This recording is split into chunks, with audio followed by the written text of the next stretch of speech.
Du haut du ciel résonna le nom Mumion. Tu fis aussitôt tomber l'île.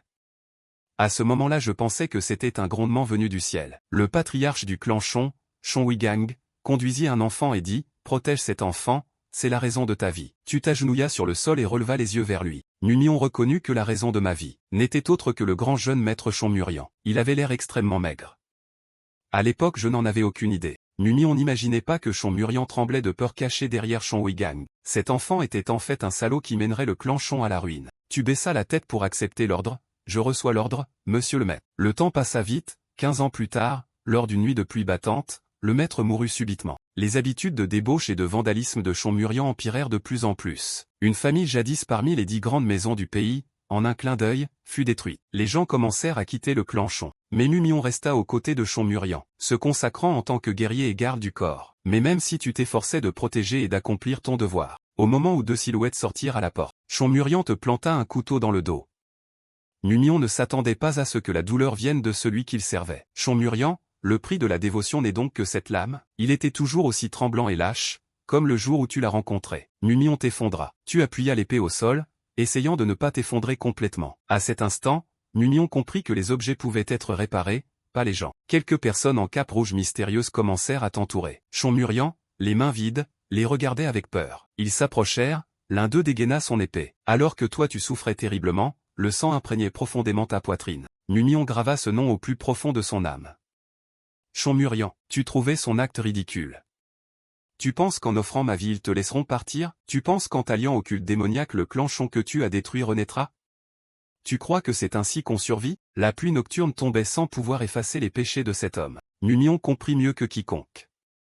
Il avait tort. Le tonnerre frappa soudain depuis le ciel. Quelques-uns marchèrent dans l'eau de pluie vers vous. Un éclair courut le long d'une femme, de ses yeux à sa bouche, et cette personne avait des aiguilles plantées dans le corps. Il ressemblait à des démons, n'ayant rien d'humain. Chon-Murian, voyant cela, fut pris de peur. Quand l'un d'eux leva son épée, tu pensais en toi-même, si tu veux vivre, tu ne devrais pas les entraîner là-dedans. Il paniqua et voulut s'enfuir. L'autre le poursuivit, une lame tranchante descendit, effleura l'épaule de Chon-Murian. Tu regrettes dès le début de l'avoir servi. Monsieur le maître, me regardez-vous? Le grand jeune maître ne mérite pas qu'on le protège. La tête de Chon-Murian est tombée par terre. L'image de Chon-Wigang jaillit dans son esprit. Peut-être vaudrait-il mieux abandonner ce fils de famille vaincu, et aussi l'image de Chon-Murian enfant. Jusqu'à cet instant où la vie et la mort se côtoient, Mumion est submergé de regrets. Il laissa tomber l'épée qu'il tenait. Les genoux de Mumion étaient agenouillés sur la terre froide. Il se laissa immerger par la pluie battante. Les personnes en cape rouge derrière avancèrent pas à pas. Mumion avait abandonné tout espoir de vivre. Il n'était plus temps d'en vouloir à qui que ce soit. Il sombre dans des souvenirs qui ne sont que regrets. Mumion se souvient du jour où il était petit, un gosse en haillons, maigre jusqu'aux os. Je n'avais pas de nom, après avoir été recueilli par le patriarche du clan Chon, on m'appela Mumion. Mumion? Ça signifie sans nom. De retour au présent, il n'a qu'un seul souhait. Quand leurs lames touchèrent sa gorge, Mumion souhaita ardemment, si je pouvais renaître, d'avoir aussi un nom. D'innombrables coups d'épée foncèrent sur Mumion, au moment où sa vie touchait à sa fin. Il espérait vraiment que dans la prochaine vie il ne serait plus Mumion. Puis l'être sans nom mourut. Un froid glacial le traversa et Mumion eut terriblement froid. Il ouvrit les yeux, la mort était si froide que voilà. On entendit de l'eau, c'était Wolyong en train de lui laver les pieds. Mumion eut soudain l'impression que quelque chose clochait. Elle prit soigneusement son pied et y versa de l'eau. Il sursauta et fit tomber Wolyong. Il paniqua, que se passe-t-il? La douleur est toujours là, suis-je vivant? Pourtant tant d'épées avaient traversé mon corps. Wolyong se précipita à genoux pour implorer. C'est ma faute, monsieur. Je ne savais pas que l'eau avait refroidi, je ne faisais pas attention, n'est-ce pas Wolyong? La servante de confiance a entretenu le grand jeune maître depuis l'enfance, celle qui a toujours été maltraitée par lui. Wolyong inclina la tête, monsieur, je vous supplie de me pardonner, Mumion répondit, pardonner quoi? Mais pourquoi m'appelle-t-il monsieur? Et puis où est donc le grand jeune maître Chon-Murian maintenant? Elle, étonnée, ne comprend pas cette phrase. Oui, monsieur, n'est-ce pas que le monsieur en question est justement Chon-Murian? Monsieur, il s'avère que tu as réincarné dans le corps de cet homme. Quoi, comment? Mumion regarda son visage dans la bassine de lavage des pieds. En voyant le visage de Chon-Murian, Mumion ouvrit la bouche, stupéfait. Mais qu'est-ce que c'est que cette histoire? Ce n'est que la nuit venue qu'il put se calmer et relier tous les éléments. Je l'ai vérifié tant de fois. Ce n'est pas un rêve. Comment ai-je pu revenir à la vie? Et en plus remonter 15 ans dans le corps du grand jeune maître. Mumion se rappela de l'après-midi. Il avait demandé à William s'il existait dans la famille quelqu'un appelé Mumion, elle répondit qu'aucune telle personne ne figurait dans la généalogie. Il en déduit, je suis devenu le grand jeune maître Chonmurian, donc Mumion a disparu, n'est-ce pas? Peut-être ai-je désormais une chance? L'occasion de protéger de mes propres mains le clan Chon, la méthode se découvrira en chemin, le temps est encore là, l'anéantissement viendra dans 15 ans. Soudain Mumion ressentit quelque chose d'étrange et s'arrêta. Pourquoi la chambre du grand jeune maître est-elle si pauvre? La superficie de la pièce n'est guère plus grande que celle d'un disciple ordinaire. Son regard heurta par hasard l'épée. Mumion, stupéfait, pensa que c'était l'épée que Chonmurian avait utilisée pour le poignarder. Mumion se laissa emporter par le souvenir de l'épée céleste. La fameuse lame née d'un rayon de lumière déchirant les ténèbres. Il saisit l'épée, l'arme remise au grand jeune maître du clan Chon. Alors cette The Heavenly Light Sword est à moi. En la possédant, le cœur de Mumion battait la chamade d'excitation. En dégainant, la lame était si affûtée qu'elle reflétait même son visage rougi d'enthousiasme. Il tenta une foulée de coups, la lame jeta une lumière froide et tranchante. Mumion s'exclama d'admiration. C'est vraiment différent des épées que j'ai connues. Il commença par quelques mouvements de base. Mumion se passionna pour la voie de l'épée. Mais après un moment d'entraînement il fut essoufflé et exténué. Les genoux de Mumion fléchirent. Il perdit complètement ses forces. Mumion regarda sa main qui tremblait, déjà à ce stade sa respiration et ses muscles étaient au bout du rouleau. Dehors la nuit était silencieuse. À l'intérieur de la chambre, Mumion était assis à se reposer. Il ferma les yeux et contrôla en silence le flux de QI dans son corps. Même si Chonmurian n'avait pas pratiqué les arts martiaux, ce n'est pas normal de vouloir mourir après quelques mouvements avec The Heavenly Light Sword. En général le QI est nourri dans le dantian sous le nombril et circule dans tout le corps par les méridiens. Mais que se passe-t-il avec ce corps? D'énormes courants de QI sont enfermés dans le dantian sans pouvoir s'échapper par les méridiens, ils se heurtent entre eux et endommagent les méridiens et le dantian. C'est sûrement cela. Ces fils de riches ont pris la mauvaise potion spirituelle, souffrent de possession intérieure à force d'avoir trop d'argent. Le lendemain matin, les appels à l'entraînement résonnèrent dans tout le manoir. Tout le monde se mit en rang pour s'entraîner à l'épée dans la cour. Une épée en bois heurta violemment la tête de Chonho. Il se prit la tête entre les mains et s'effondra. Et, pendant le duel, qui frappe si fort la tête d'un type comme ça? On a entendu un craquement d'os, si j'avais su je t'aurais frappé aussi. Soin dit avec mépris, bavard comme des femmes, ne t'avais-je pas dit qu'à une main je te bats aussi?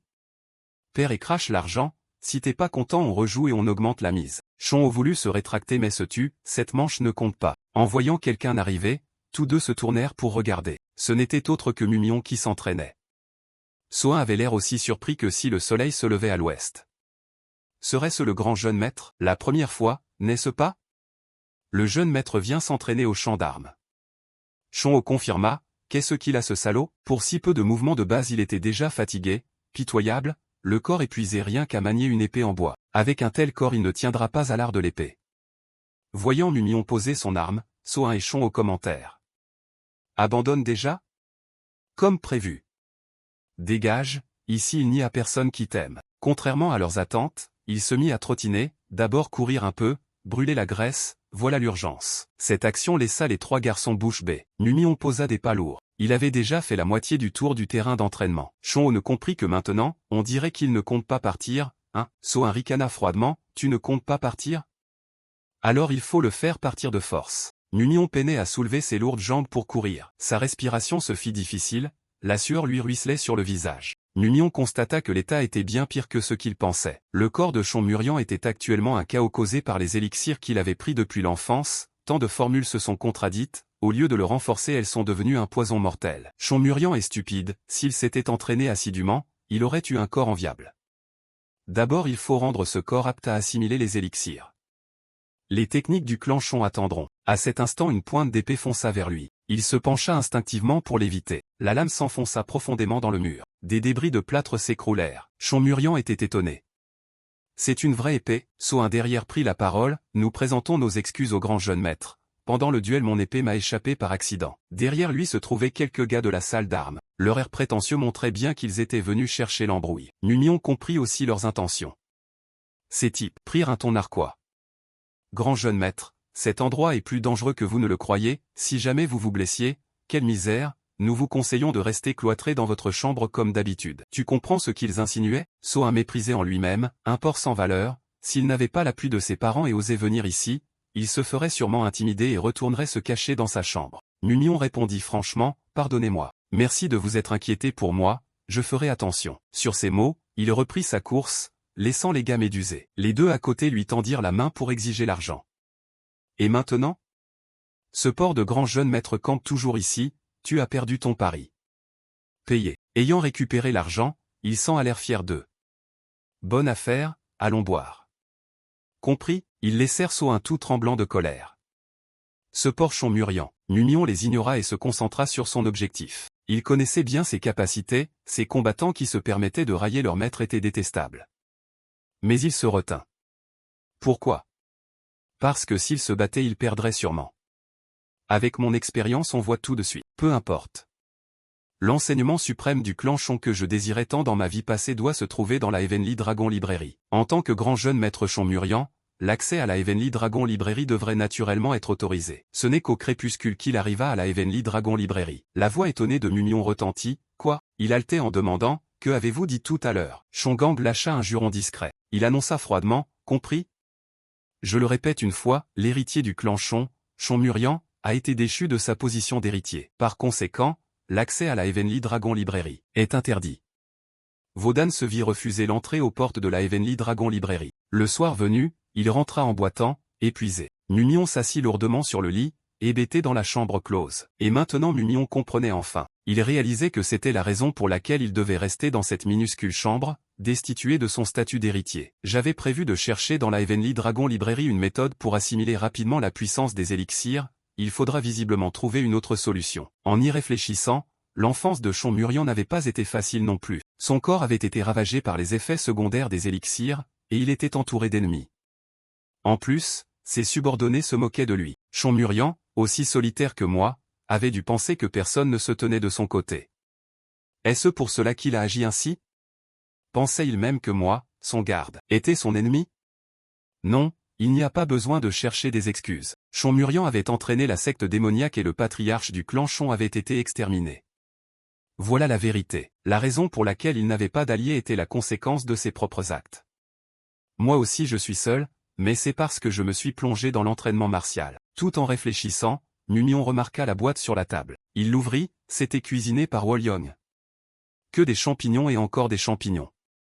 Il aurait fallu un peu de viande, c'est trop fade. En mangeant, Mumion se demanda comment Chon Murian pouvait rester si grassouillet en mangeant ça. Pourtant, il y avait encore une personne. Chon Murian avait encore un seul allié. Le lendemain matin, l'air matinal était d'une pureté revigorante. Il s'était levé tôt pour faire de l'exercice. À peine échauffé que Mumion haletait déjà. Il se frotta les bras endoloris. Quel corps est cela, déjà en surcharge rien qu'au réveil, courbaturé de partout. Wolyong s'exclama, étonné, oh mon Dieu, le jeune maître est déjà levé. Allez-vous vous entraîner encore aujourd'hui? Alors je vous souhaite une excellente journée. Il aperçut les vêtements dans les mains d'elle. Mumion demanda, ce sont mes vêtements à laver. Wolyong paniqua, oui, la servante s'excuse, j'aurais dû laver plus tôt. Je vous attendais pour laver vos habits avant de dormir, mais je me suis malheureusement assoupi. En voyant sa peur timide, il pensa qu'elle ne serait pas d'une grande aide, mais après tout elle restait mon seul allié. Mumion s'approcha soudain, ce qui rendit Wolyong encore plus nerveuse. Et pourtant il se contenta de tapoter son épaule, merci. Elle resta figée. Oh, pourquoi dites-vous cela, jeune maître? Mumion répondit en souriant, ne soyez pas gêné, mais pourriez-vous faire un peu plus d'effort pour moi? Il y aura bientôt plus de linge à laver. Sur ces mots, Mumion s'élança vers la grande porte. Wolyong, derrière lui, était stupéfaite, ses joues légèrement rosies. Grand jeune maître, la nuit tombe et la lune se lève, une longue journée est terminée. La pâle lumière lunaire effleurait la cour. Il continuait pourtant à s'épuiser en courant. Les bourrelets sur le visage de Mumion tremblaient. La sueur coulait abondamment sur son visage. Il sentait qu'il atteignait la limite de son endurance, comme s'il allait mourir. Mais, il se rappelait les coups que le professeur lui avait faits quand il était élève dans sa vie antérieure. L'adversaire criait, « Où tu crois trancher comme ça? Mumion, où as-tu la tête, hein? Tu veux aller voir le festival du Nouvel An, ou quoi? Ce ingrat, je t'ai nourri, je t'ai habillé et tout ce qui t'importe c'est t'amuser. Exécute 100 fois la punition pour moi. » Il obéit sans broncher. Une voix de Chon Murian retentit derrière.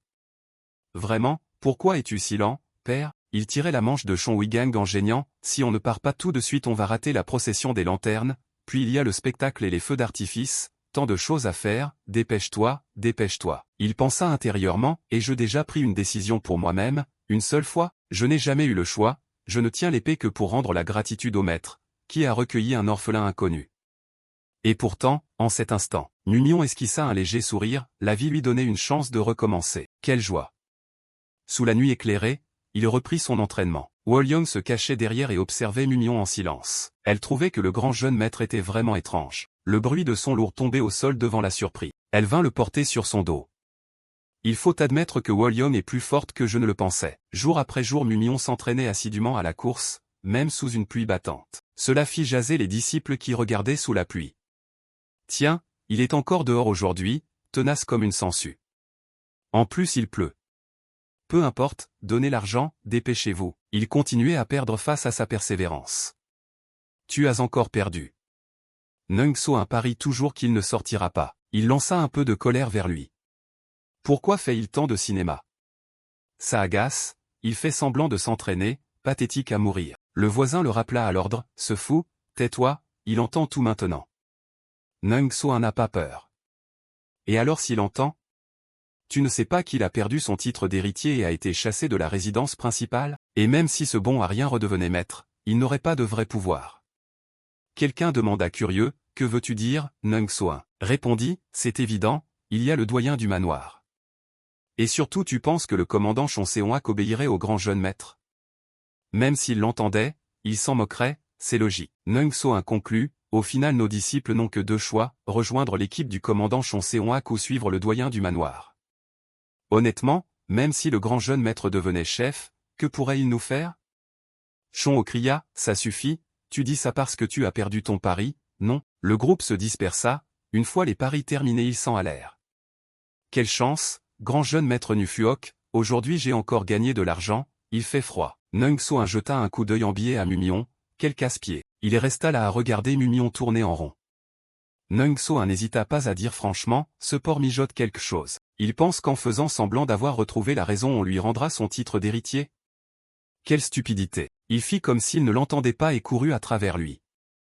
Nung-so eut l'impression de frapper un sac de plumes. Ils ont tout entendu et il fait encore semblant de rien. Wolyong derrière avait tout entendu. Elle fronça les sourcils en le regardant d'un air contrarié. Wolyong resta silencieuse, mais elle garda cela en elle. Après la pluie, les feuilles tendres des arbres étaient d'un vert vif. Il se rendit de nouveau à son lieu d'entraînement. La main de Mumion retira la véritable épée de l'étagère. Il la prit en la regardant un instant. Mumion brandit l'épée, l'intention tranchante de la lame fend dans l'air. Il se réjouit en silence que son corps aille mieux.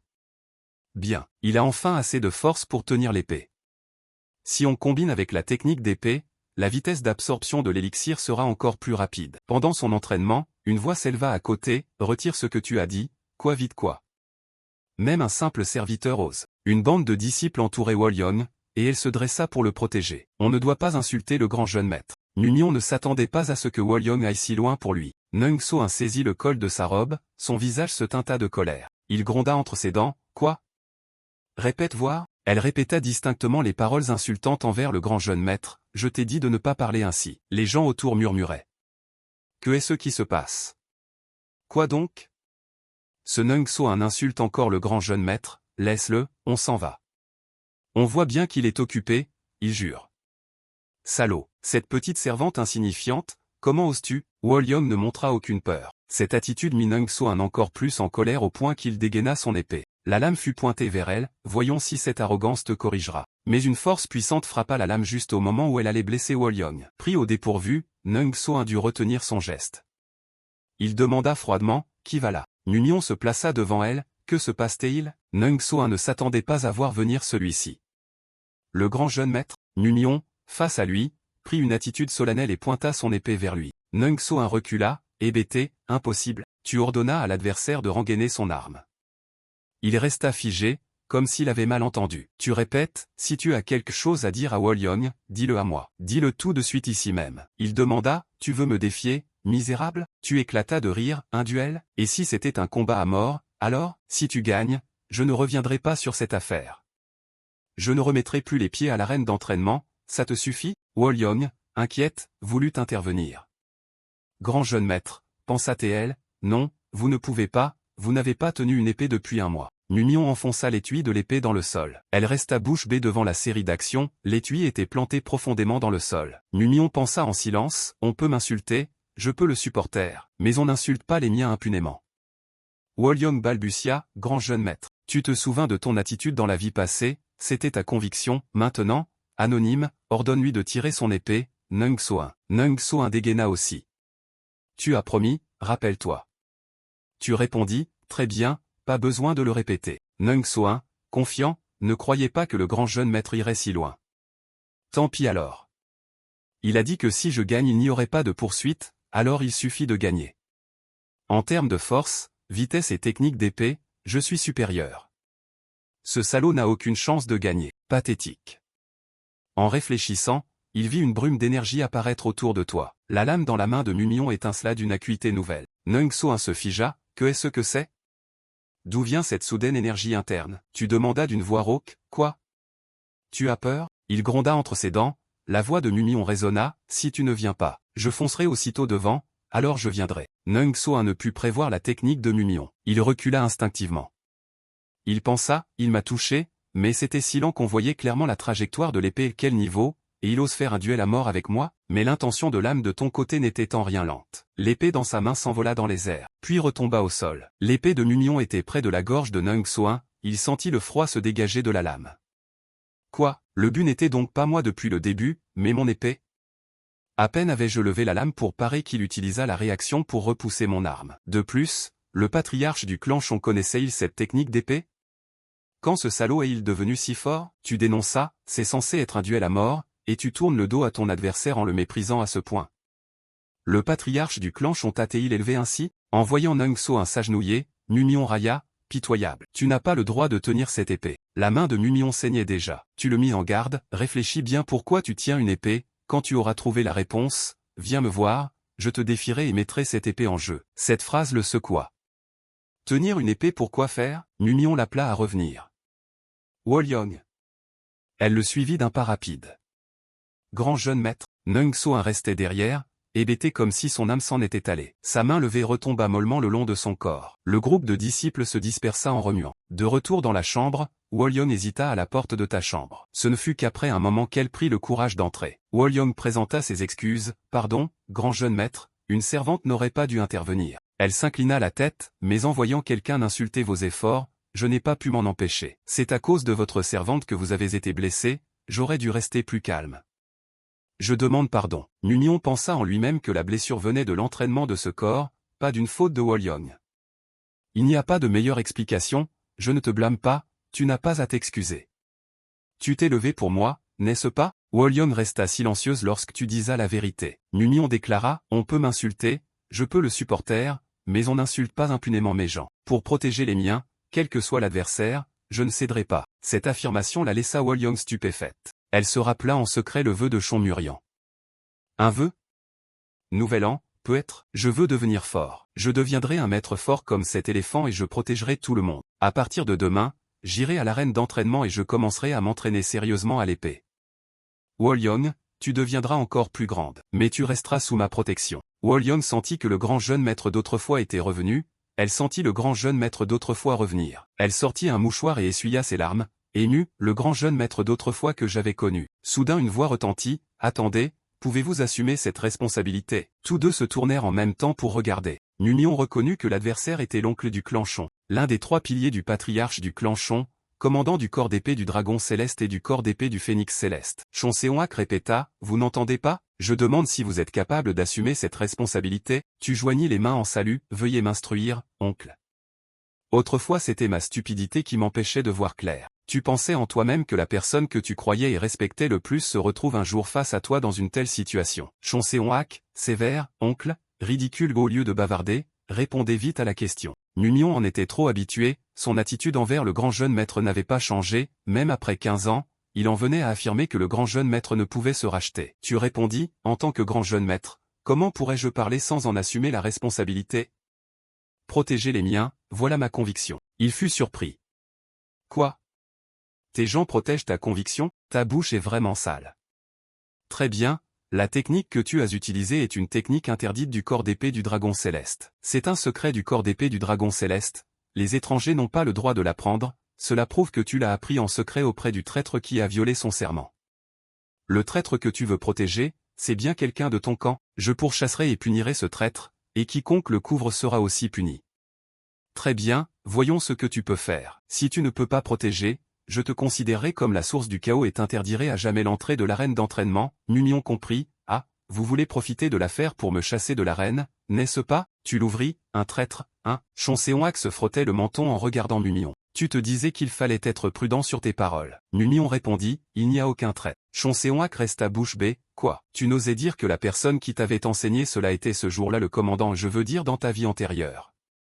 Numion expliqua, je n'ai fait que voir et recopier le long griffeur. À l'écoute, il laissa échapper un petit rire étouffé. Chonséoac trouva que c'était une plaisanterie absurde. Après avoir ri, il pressa les lèvres, son expression redevenue sévère. Chonséoac commença à dégainer, quelle ironie. Sur le passage du geste d'épée, un fort courant d'air souffla vers eux. Il lança le défi, un type comme toi ne peut pas reproduire cette technique après l'avoir vue une seule fois. Dégaine ton épée, je l'interrogerai directement. Numion joignit les mains, le champ de force passa sur lui. Autour de Chonséoac, émanait une imposante autorité. Tu répondis, je l'ai déjà dit, si vous ne croyez toujours pas, exécutez une autre technique que je ne connais pas.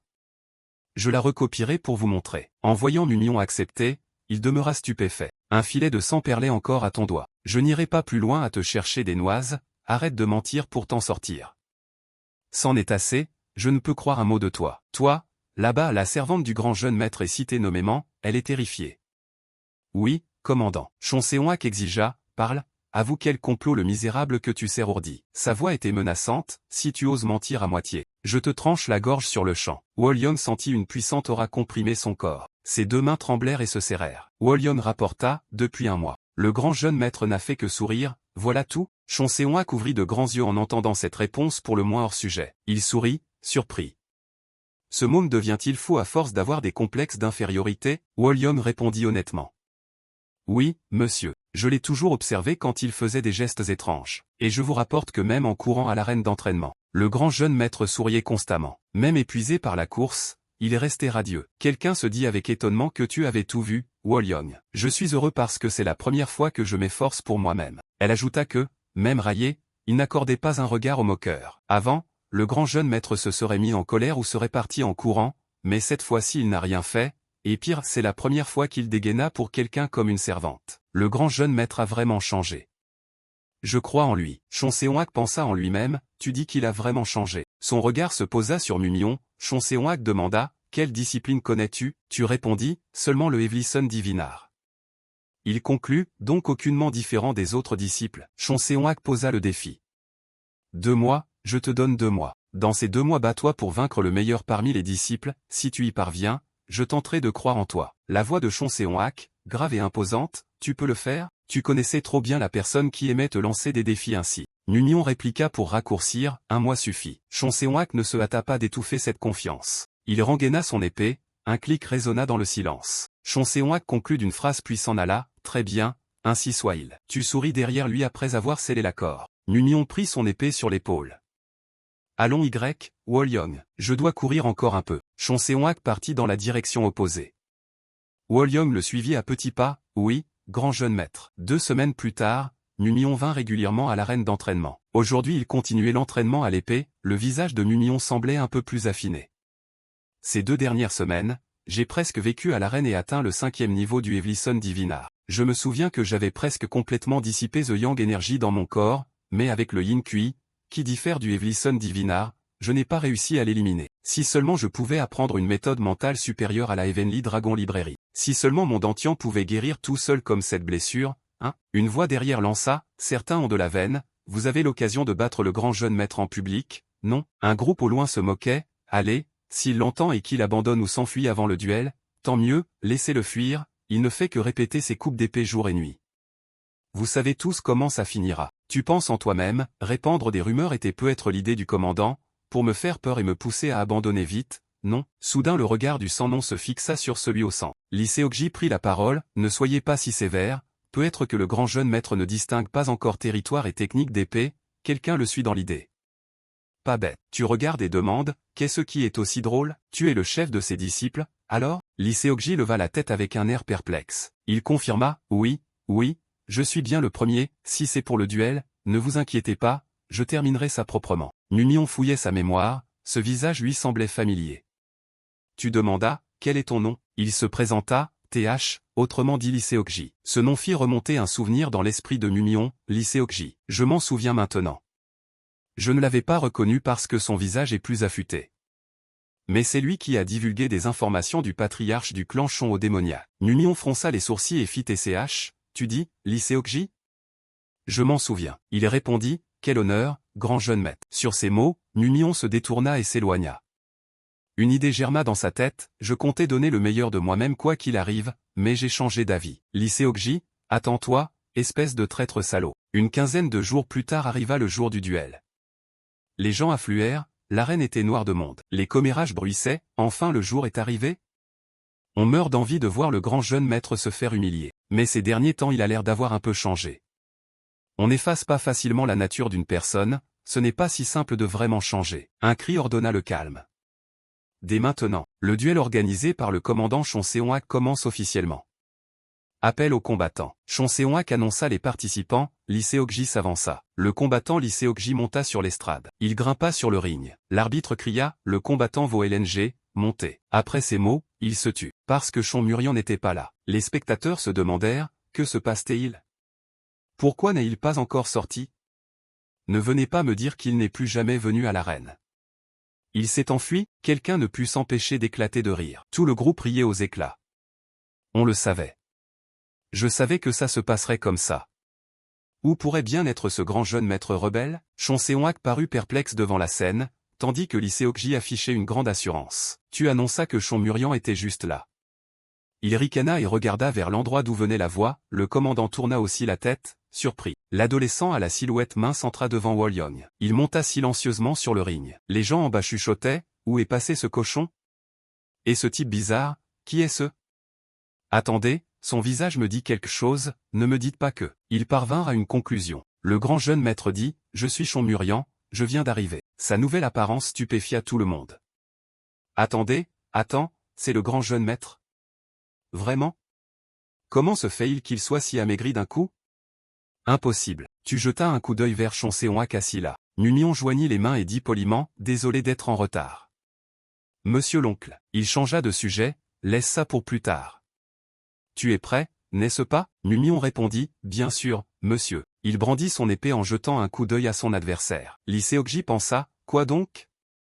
Ce visage qui provoque l'attaque, son apparence a-t-elle changé? Il n'a entraîné que depuis un mois et il prétend déjà m'affronter, je ne comprends plus ce que le commandant a en tête. Mais pour moi c'est une bonne chose. Car aujourd'hui ne sont pas présents que le commandant, mais aussi les chefs du corps d'épée du dragon céleste et les maîtres du corps d'épée du phénix céleste. C'est une excellente occasion de marquer des points auprès d'eux. Numion devina ses intentions. On dirait que, pour toi, je n'existe même pas. Ta manigance pour amadouer les supérieurs se fait entendre jusqu'ici. Voilà, Lyséokji, tu as toujours été comme ça, petit homme rusé qui utilise les autres comme outil pour s'accrocher au pouvoir. Après avoir intégré le corps d'épée du dragon céleste, il grimpa en grade en flattant et en proférant des paroles douces pour être apprécié des supérieurs. Et en plus il vendait en secret des informations au culte démoniaque. Quand on s'en aperçut, il était déjà trop tard. La punition que, dans ma vie antérieure, je n'ai pas pu infliger. Évidemment aujourd'hui tu n'as pas encore commis ce crime.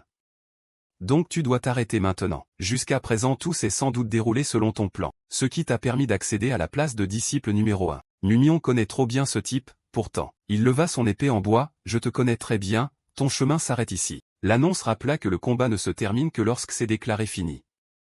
N'oubliez pas, ce n'est pas un duel à mort. L'apparence de Numion était d'une concentration extrême. Lyséokji, lui, paraissait très confiant. Shon Seonhak cria, le combat commence. À ces mots tu bondis vers ton adversaire. L'homme en face attendait impassible. Les pas de Numion prirent de l'élan sur le sol. Tu sautas haut, prenant la posture d'une estocade descendante. Lyséokji trouva ça banal, on dit que tu as battu Neung So ainsi, non? Attaquer d'abord puis utiliser une technique d'épée étrange pour dévier l'arme adverse. Si c'est le cas, essaie donc de parer cette attaque. L'intention de l'épée de Numion s'illumina. Il leva son épée, si tu penses pouvoir la détourner, va essaie. La lame en bois se précipita vers le bas. Lyséokji leva son arme pour la recevoir. Numion fut quelque peu surpris par l'agilité de son déplacement. Lyséokji esquissa un sourire alors que le début lui réussissait. Son épée en bois bascula vers le haut. Ta lame tomba en arrière. Il se téléporta instantanément derrière Numion et porta un coup. Tu reçus un coup dans le dos qui te fit grimacer de douleur. La lame balança vers l'arrière. Lyséokji esquiva.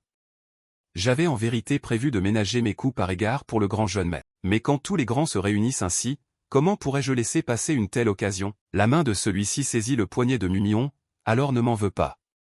Pris par Lee Seok-ji, tu serres les dents et tentes de te dégager. La lame de son épée fit demi-tour. Il prit la garde et enfonça ensuite la pointe dans la poitrine de Mumyon. Le pied de Lee Seok-ji commença à se lever. Il allongea la jambe et donna un coup de pied au torse de ton côté. Mumyon, tenant un flanc d'une main, recula. L'action suivante de cet homme surprit tout le monde. Cette fois Lee Seok-ji commença vraiment à déployer l'intention de son épée. Il appela, regarde bien, grand jeune maître. Voici. L'intention d'épée jaillit autour de Lee Seok-ji. Sa vitesse était extrêmement rapide.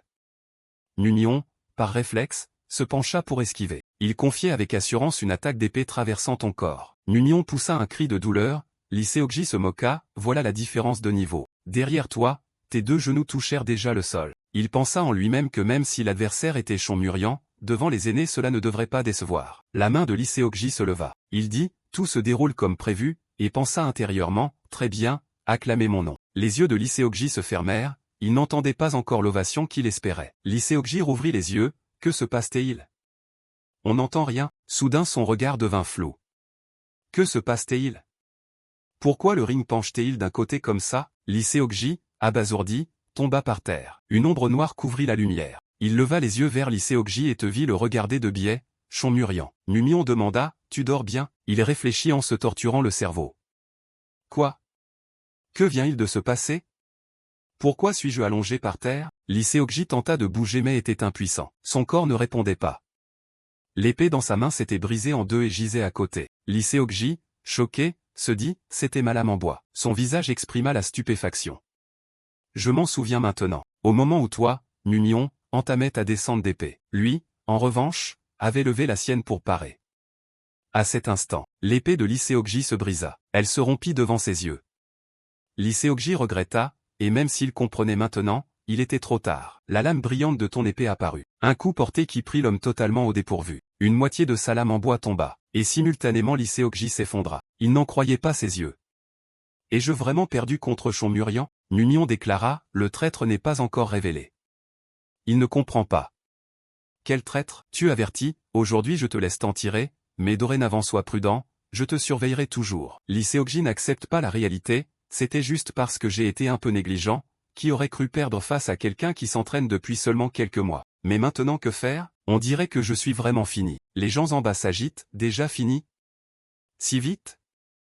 Une seule attaque et c'est terminé? Wolyong, ému, murmura le grand jeune maître. Le regard de Mumyon glissa vers ceux assis en hauteur. Chon Seong-hak n'avait pas encore retrouvé ses esprits. Il jeta un coup d'œil à l'attitude calme de celui-ci en bas. Tiens HC resta sans voix. Les deux restèrent ainsi, se regardant dans les yeux. Tout le terrain d'arts martiaux s'était tu comme une tombe. La main de quelqu'un tremblait. Myon-hak pensa en lui-même, cet idiot, ce bon à rien du terrain d'entraînement a tout fichu en l'air. Il grinça des dents, furieux au point d'en mourir enfin presque, un peu d'humour noir. Tout le monde recommence à chuchoter. Un seul coup? Le grand disciple battu en un seul coup. Il commence à soupçonner une tricherie. Ce bon à rien doit être bien satisfait de lui-même. Tu jettes un coup d'œil vers lui et le vois pousser un soupir de soulagement. Tu jettes un coup d'œil vers lui et le vois pousser un soupir de soulagement. Chon Seong-hak se lève et annonce que le vainqueur de ce duel est. Mumyon l'interrompt. Je connais bien votre mécontentement envers moi. Il reste figé, ne sachant pas quelles sont tes intentions. Tu continues, les erreurs que j'ai commises autrefois, rien ne pourra probablement les effacer. J'accepte tout, j'ai réellement été un misérable inutile. Chon Seong-hak et Wolyong froncent les sourcils. L'inconnu jette un regard aux disciples dans les gradins. Peut-être que je ne me souviens pas de tout ce que j'ai humilié, car ce sont des actes de Shonmurian. Pas les miens, mais je suis prêt à porter tous ces péchés. Car désormais je suis Shonmurian. Ta main se serre plus fort. Mumyon fait face aux disciples dans les gradins. Tu annonces cependant qu'en ce lieu, tu veux expier tous les actes fous et les crimes que tu as commis. Ici même, Mumyon incline profondément la tête, d'un air sincère. Tout le monde reste silencieux, personne n'attendait que l'habituel grand maître arrogant admette ses torts. Il se regarde, le doute se lit dans les yeux de chacun. Wolyong te regarde, inquiet. Chon Seong-hak est surpris à maintes reprises par Mumyon. Ton allure est étrangement fière et digne en ce moment. Mumyon répète que si leur rancœur n'est pas apaisée, ils peuvent revenir sur ce terrain à tout moment. Tes paroles ont du poids, car je resterai toujours ici à attendre. Personne ne répond. Mumyon se tourne vers Chon Seong-hak, joint les mains et s'incline en salut. Puis tu te retournes et t'éloignes. Allons, Wolyong. Il est encore sous le choc. Le ciel est d'un bleu étrange aujourd'hui. Mumyon remercie la jeune femme. Merci d'avoir tenu l'épée Heavenly Light pour moi. Je m'étais préparé au cas où il faudrait combattre avec une vraie épée. Wolyong répond, ce n'est rien. La servante est nerveuse, mais tenir cette lame la rassure beaucoup. Tu tends la main, Tant mieux, donne-la, que je la tienne. Elle se demande pourquoi. Numion ne sait comment répondre car Wolyong pose la lame sur sa joue et la caresse doucement. Ce n'est pas possible que la servante la tienne? J'ai encore besoin de Chonmurian maintenant. Cette façon de parler te laisse figé. Chonmurian, une voix derrière toi demande. Tout à l'heure, tu comptais trancher quoi? Numion se retourne et voit Chonseonhak déjà debout à la grande porte. Tu souris intérieurement, nostalgique, ne t'attendant pas à entendre encore cette question. Il répète, la technique d'épée que tu as utilisée tout à l'heure. Je demande, que voulais-tu trancher? Numion répond calmement, le ciel. Je voulais fendre le ciel. Ses yeux expriment la stupeur. Chonseonhak pense en lui-même, c'est vraiment risible. C'est la voie de l'épée que j'ai cherchée toute ma vie, mais celui qui en comprend le principe, c'est toi, celui que je déteste profondément. Il prend la parole, tu as gagné le pari, demande ce que tu veux, je l'accorderai. Tu réponds, dans ce cas, permets-moi d'entrer à la bibliothèque du dragon céleste. Chonseonhak refuse catégoriquement. À part cela dépasse mon autorité. Tu frottes ton menton, pensif à l'idée d'une autre demande. Soudain Numion a une idée, un adversaire par jour, s'il vous plaît, organisez des combats pour moi. Il croit avoir mal entendu. Des duels? Seulement cela suffit, tu confirmes. Oui, cela suffit. Il n'y a pas de meilleur entraînement que le combat réel. Cette énergie martiale surprend Chonseonhak. Il demande, tu veux devenir plus fort jour après jour? Tu réponds, c'est exactement ce que je souhaite. Il se retourne et franchit la porte. Wolyong, curieuse, demande, le ciel? Qu'est-ce que cela signifie? Numion révèle qu'il y a une chose connue seulement de lui et du chef en question. Le lendemain, un nouveau jour commence. Pourtant quelqu'un est en colère. Bon sang, quelle colère insupportable. Quoi? Un duel par jour? Ce n'est qu'un coup de chance, ne te vante pas Licéokji, je l'ai vu dès qu'il s'est vanté d'être le grand disciple, alors que ses capacités sont nulles. N'est-ce pas bien comme ça aussi? Mionhak, ayant parlé, regarde aussitôt l'épée à la main. Essaie de dégainer l'épée. Sur la lame brillante apparaît la cicatrice du visage de Mionhak. Dans sa mémoire, un jour, la voix arrogante de Chonmurian résonne, pauvres inférieurs, comment osez-vous? Savez-vous qui je suis? Je suis le grand maître de la lignée Chon. Moi, c'est Chonmurian.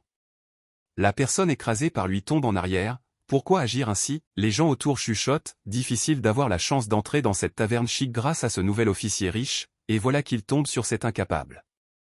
Que faire?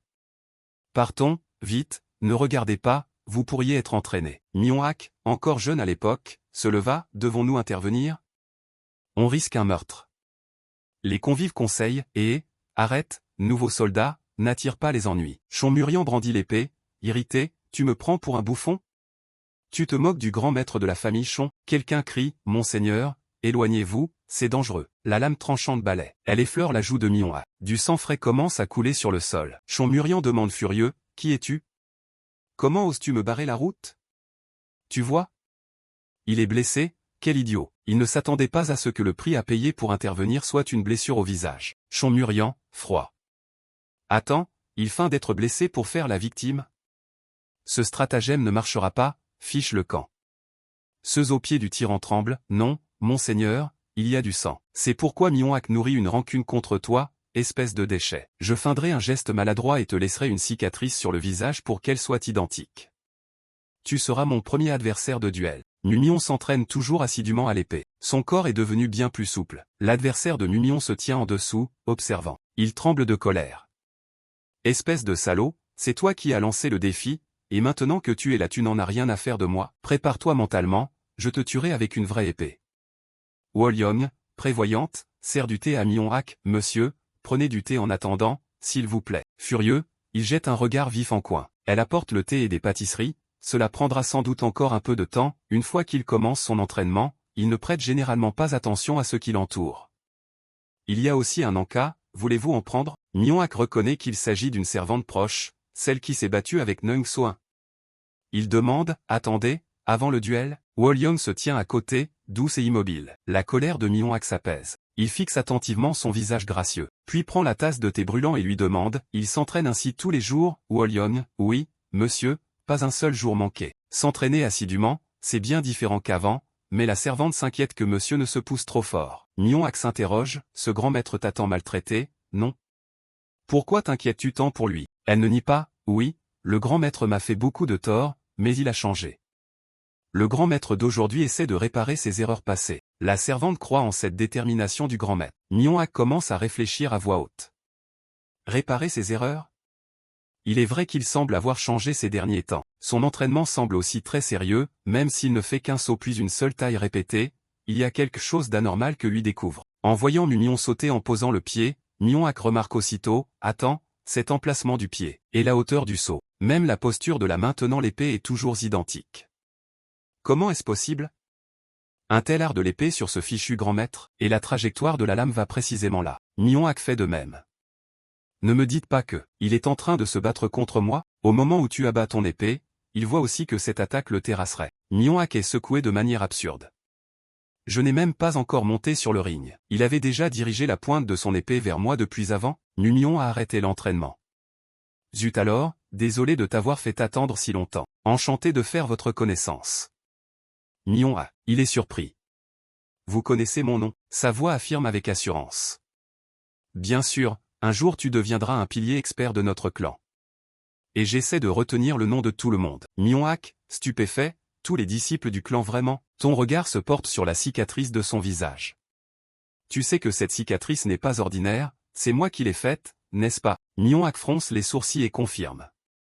Oui, Mignon comprend enfin, tiens, pas étonnant que parfois je sentais ce regard meurtrier, c'était à cause de ça. Je ne me souviens pas très bien du pouvoir de Chonmurian à l'époque, mais tes deux mains se joignent lentement, Mignon incline la tête et s'excuse. Je te présente mes sincères excuses, par ma stupidité j'ai laissé sur toi une cicatrice indélébile. Même si je ne peux pas remonter le temps pour réparer cela, laisse-moi me racheter de cette façon. Mignon-Hack reste figé en voyant que tu t'inclines devant lui. Il se remémore en silence l'arrogance passée de Chonmurian. Vient-il de s'excuser auprès de moi? D'habitude le grand maître ne reconnaît jamais ses torts ni ne s'excuse. Il ne sait que rejeter la faute sur les autres et jurer en plus. Ce grand maître se prosterne et s'excuse.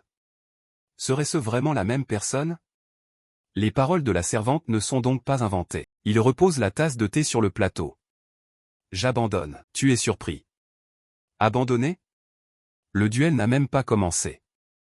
Mignon-Hack se retourne pour partir, aujourd'hui je concède la défaite. Il jure que la prochaine fois il se préparera mieux et défiera officiellement le grand maître. Sur ces mots, Mignon-Hack s'en va, laissant Wolyong derrière, déconcerté. Tu pousses un soupir de soulagement, il a accepté les excuses. Il avait même un léger sourire. Elle répond, probablement oui. Mais non, il n'a pas souri. Mignon demande une faveur. Wolyong, j'ai une chose à te demander. Aide-moi à consigner par écrit toutes les mauvaises actions que j'ai commises auparavant, d'accord? Ne laisse rien de côté, si je t'ai blessé, n'hésite pas, note tout. Wolyong obéit. Oui, monsieur, voilà l'action suivante que tu veux entreprendre, réparer les erreurs, c'est le commencement, c'est ce que moi, en tant que Chonmurian, dois assumer. Les jours suivants, les duels se succèdent sans arrêt. Certains profitent de ces combats pour régler d'anciennes rancunes. Monseigneur, tout cela est ton karma, ne nous en veux pas. Mignon se tient prêt à affronter. Un seul coup de son épée suffit pour que l'adversaire ne puisse pas parer. Il lâche son arme et s'effondre lourdement au sol. Mignon s'avance et dit, tu as bien combattu, on se rebattra si l'occasion se présente. Mais la plupart sont vaincus en un seul coup et personne ne parvient à battre Chonmurian. Cet adversaire pas rempli de rancœur, putain, si ce n'était pas une erreur alors. Wolyong, à côté, se moque en tirant la langue après avoir marqué un point. Mais lui-même doit reconnaître les faits. Une erreur, vraiment? Dans sa tête défilent de nombreuses images des efforts dont Mignon a fait preuve depuis qu'il a changé. Il jure, se masse l'épaule endolorie et s'en va. Putain, jusqu'à la fin des duels, le record d'invincibilité de Chonmurian reste intact. Mignon profite encore pour s'asseoir et s'entraîner. Une aura martiale apparaît et disparaît autour de lui. Mignon pense, même si le Evelison Divinar a atteint le 7e degré, il ne peut dissiper le froid. Ce froid bouche les principaux méridiens du Dantian comme deux courants yin et yang, entravant la circulation du QI. À ce rythme, même un profond art interne remplissant le Dantian ne pourra s'exprimer. Si on force la circulation du QI, les méridiens éclateront et on sombrera dans la folie spirituelle. Se fier uniquement à un art interne d'initiation de type yang comme le Evelison Divinar permet probablement d'aller seulement jusque-là. N'y a-t-il vraiment pas d'autre moyen que d'entrer à la bibliothèque du dragon céleste pour chercher des techniques martiales supérieures? Mais quelle est cette gêne au fond de moi, comme si j'avais oublié quelque chose d'important? Mignon s'écrie, excité. Je m'en souviens, on ne peut pas continuer ainsi. Il faut se préparer vite, aujourd'hui le maître de la maison revient. Le bienfaiteur a recueilli un sans-abri comme moi pour l'élever, j'ai tellement hâte de le revoir. Tu te changes rapidement en une tenue neuve. Tu penses en toi-même, dois-je appeler ce maître, père? Même si j'en ai parfois rêvé en secret. Quelqu'un appelle de l'extérieur, monsieur, grand monsieur. Mignon se souvient de cette servante, tu es Waon, l'ami de Wolyong, n'est-ce pas? Elle allait et annonce, c'est grave, Madame Wolyong, j'ai un mauvais pressentiment. Wolyong, vous allez bien? Elle rapporte une mauvaise nouvelle, elle est maltraitée par la fiancée du grand maître. Numion reste figée. Quoi? Du côté de Wolyong, une assiette tombe par terre. Elle se met aussi à genoux, tout tremblante de peur. Wolyong s'incline la tête, pardon, je suis vraiment désolé, demoiselle. Soyi fronce les sourcils et la regarde froidement. Les hommes qu'elle a amenés encerclent Wolyong. À cet instant, elle est terrifiée. Le PAN de la robe de Soyi est sali. Un vêtement taché ne redevient pas propre par de simples paroles d'excuse. Ah, elle agite son éventail et ordonne, traitez ça selon les règles. Un garde fait un signe de l'œil à l'autre. Il s'avance et retire son sabre. Au moment où la lame est levée haut, Hwang court pour intervenir. Non, arrêtez. Il fait mine de ne pas entendre et continue sa frappe. Numion apparaît à temps et abat son épée, envoyant voler l'arme de l'adversaire. Tant dansant que Soyi se retourne pour regarder. Tu te tiens là, d'une froideur impassible. Tout le groupe tire simultanément leurs lames. Numion interroge d'un ton réprobateur, qu'est-ce que vous croyez faire? Wolyong appelle en tremblant, monsieur. Soyi prend la parole, vous osez interrompre les affaires du clan Dang? Et vous, qui êtes-vous? Tu te présentes, le grand maître du clan Shon, Shon Murian. Elle répond, quelle impolitesse, enchanté, je suis de la famille Dang du Sichuan. Je m'appelle Soyi. Ces trois noms font revenir à l'esprit de Wodan Soyi, l'épouse de Shon Murian dans une vie antérieure. La belle-sœur Soyi, l'ancêtre du clan Géon autrefois proposa ce mariage au clan Dang du Sichuan. Le clan Dang du Sichuan était réputé pour sa maîtrise des poisons et des antidotes. Le maître pensait que le clan Dang du Sichuan pourrait soigner Shon Murian, entre la vie et la mort à cause des substances incompatibles en lui. Le clan Dang du Sichuan accepta volontiers la demande en mariage, car cette union leur permettrait d'accéder aux plaines centrales. Peut-être pour cela la demoiselle du clan Dang du Sichuan est venue en tenue nuptiale et a accepté sans émotion cette première rencontre décevante. La cérémonie fut rapide. Voyant la santé de Shon Murian s'améliorer peu à peu après 10 ans de soins constants, le maître tomba particulièrement sous le charme du clan Dang du Sichuan. Le clan Dang du Sichuan, le sachant, exploita pleinement le patriarche du clan Shon comme tremplin pour imposer le mariage avec Soyi, ce qui fut le début de la chute du patriarche Shon. Numion répond, oui, Soyi. Je demande encore, qu'est-ce que vous croyez faire, hein? Soyi agite légèrement son éventail comme pour en finir là. Comme vous le voyez, monsieur, je punis cette vulgaire servante qui a sali mes vêtements. Tu répliques d'une voix froide, osez la tuer pour si peu, juste parce qu'elle a touché ce vêtement du patriarche Shon. Elle ricane, aux yeux du grand maître il n'y a que cette servante, pas la valeur de ma robe. Et alors, qu'est-ce que ça change? Ce que vous dites, c'est, juste parce que c'est une servante? Et si ce qu'elle a renversé était un poison? Et si c'était un assassin déguisé en servante? Le clan Dang du Sichuan a ses propres règles, et ce châtiment suit ses règles. Wodan coupe la parole, n'invoquez pas d'excuses, ceci n'est pas le clan Dang du Sichuan. Chez le patriarche Shon, c'est la loi du patriarche Shon qui s'applique. De plus, vos paroles viennent d'insulter ma lignée et mon peuple. Elle rétorque que c'est vous qui offensez les règles du clan Dang du Sichuan. Si le patriarche Shon perd son autorité, ce ne seront plus des règles. Le clan Dang du Sichuan fera appliquer sa coutume, si vous pouvez l'en empêcher, essayez donc. Dansant dégage une aura meurtrière en dégainant son sabre. Numion est secoué. Une lame spirituelle? Une rafale de kiff en l'air. L'homme abat un coup, tue le part aussitôt. Numion constate l'écart de puissance entre deux. Dansant enchaîne les coups, te repoussant en arrière. Wolyong appelle, inquiète, mon, monsieur. Soyi fronce les sourcils et sort une fine épingle. L'épingle qu'elle tient est petite et discrète. Chez Dansant, l'énergie du sabre tourbillonne comme un vent, sa posture est agile et son attaque puissante. Tu recules sans cesse, ne pouvant que te défendre. Trop fort, est-ce l'ombre portée de mademoiselle? S'il maîtrise le ki de l'épée, c'est au moins un maître de premier ordre. Seulement son art de l'épée est à peine égal au tien. Intérieur et extérieur sont dominés, les deux s'arrêtent un instant. Numion frappe rageusement le sol du pied. Très bien alors, il est temps de se précipiter pour contre-attaquer. Cette fois il saute d'en haut et déploie The Sword of Sutelar. Je ne vise pas l'adversaire, ma cible principale est son épée. Au moment où l'épée ennemie entre dans ma portée, j'écarte la main en griffe et je l'attrape. C'est la dragon esclos du style du dragon céleste. L'affrontement éclaire la scène alors que les quilles des épées s'entrechoquent. L'épée de Numion tombe. Dansant fronce les sourcils et la regarde du coin de l'œil. La main de Numion rate aussi sa prise. Tu restes bouche bée. Tu n'as pas réussi à attraper l'épée. L'épée claque contre le sol, un son aigu réveillant le silence. Dansant raille, qu'est-ce que c'était? On en a fait tout un plat pour si peu. Tu grinces des dents. L'écart de puissance est trop grand, même la dragon esclos est inutile. Une voix retentit, arrêtez. Qui aurait cru que mon fiancé se soucierait d'une simple servante à ce point? Apparemment j'ai bien fait de venir moi-même. Soyi glisse près de Numion, on se retrouve au banquet ce soir, j'espère que vous serez un peu plus indulgent alors. Hwaon appelle précipitamment, mon, monsieur, Wolyong a été. Elle s'effondre, Numion est pris de panique. Tu cours aussitôt vers elle. Wolyong, Soi a obtenu des informations aujourd'hui, l'état physique du grand maître semble différent de ce qu'on m'avait dit. Si le maître avait su cela, il n'aurait pas proposé le mariage, à ce rythme, tout va capoter, il faut transformer cette union en affaire conclue au plus vite. Elle demande, et si on teste un peu, qu'en penses-tu? L'homme répond, très faible, son art de l'épée est correct mais son énergie interne, 2 hommes suffiraient pour l'affronter. Soi ordonne, alors envoie 4 personnes, ce soir il est absolument interdit que le grand maître apparaisse au banquet. Pendant ce temps, Numion porte Wolyong, reprenez connaissance, Wolyong. Tu palpes son pouls pour vérifier, ce serait un empoisonnement? Le regard de Numion se plisse quand il jette un coup d'œil au plat renversé, là où des morceaux de viande jonchent le sol. Auparavant, Wolyong avait dit, monsieur, laissez-moi aller chercher le riz. Cette fois il n'y a pas de champignons, soyez tranquille, avait-elle assuré. Numion a compris qu'il y avait quelque chose de louche. Il la soulève en jurant. Salaud, Hwaon, apporte-moi mon épée. Elle se penche pour la ramasser. Oui, Chonho, caché au loin, ne sait que faire, que se passe-t-il exactement? Faut-il prévenir Nung So-in? Wolyong a été emmené à l'infirmerie. Le médecin à l'intérieur l'examine.